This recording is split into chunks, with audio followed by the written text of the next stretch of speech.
Hey y'all. So, things were a little wonky last week with the videos. So, yesterday's was from last week, finishing out, looking at identity, right? Again, additional scriptures where God said, I will be your God and you will be my people. And in my study time for this week, he's so good. And if you find yourself just struggling and things being hard, harsh, sharp, or pressing, does that sound familiar? Like from Matthew 11:28, when Jesus said, Come unto me, all you who are weary, heavy laden, and overburdened, and I will give you rest. And side rabbit trail, just for a moment. And as I've been looking at my calendar, because now we're halfway through November, and that happened in a minute. I really don't know how that happened. But my November calendar looked like December usually looks, and I just slightly get overwhelmed. And I need to just pause, because whatever the Lord has set before us to do, whatever hats He's offered us to wear, now this is only by His doing, not things that we've taken on ourselves. He also supplies the grace to do those things. But we only walk in that grace when we choose to receive His grace, when we choose to receive His enablement. We can't do the things He's called us to do in our own strength. We can't keep the schedule that He's called us to do in our own strength. That's why we belong to Him. That's why we have this covenant with Him. We are His children. He is the enabler. So all of those scriptures, which showed us and reminded us that He has said He would be our God. The question is whether or not we will allow Him to be our God. If we will choose to find our identity and everything that makes us who we are from Him.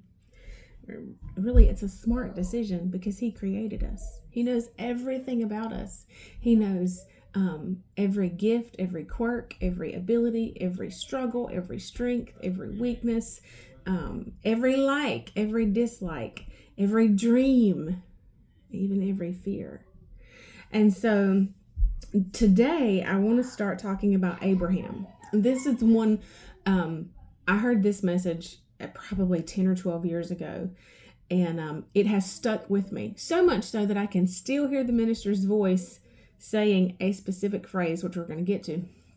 And I called Dustin one day this week, and I said, this is what we're going to talk about, because this is the tie-in thread for the Advent Christmas season. I said, I wanted to listen to the message again, just as a refresher. I said, can you remember it? Do you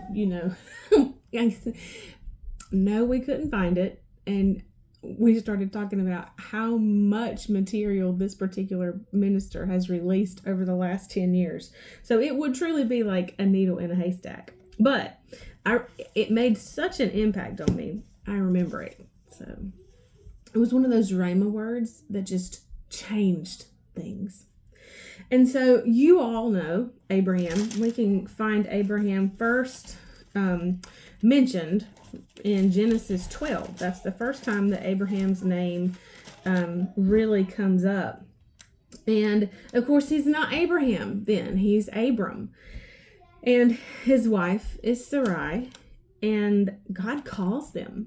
I mean, he says, this is Genesis 12:1. He says, Now in Haran, the Lord said to Abram, Go for yourself, for your own advantage, away from your country, from your relatives and your father's house, to the land that I will show you. He says, And I will make of you a great nation, and I will bless you with abundant increase of favors to make your name famous and distinguished, and you will be a blessing, dispensing good to others. And I will bless those who bless you, who confer prosperity or happiness upon you, and I will curse those who curse you or use insolent language towards you. In you will all families and kindred of the earth be blessed, and by you they will bless themselves. So Abraham departed as the Lord had directed him. So Abram took Sarai, his wife, and Lot, his brother's son, and all their possessions and that they had acquired in Haran, and they went forth to go to the land of Canaan. So we see here, right, God has now called Abram to separate himself, right? What a tie in there. That's what we've been talking about for months with Gideon and with Elijah. He said, come out from among the unbelievers, separate yourselves.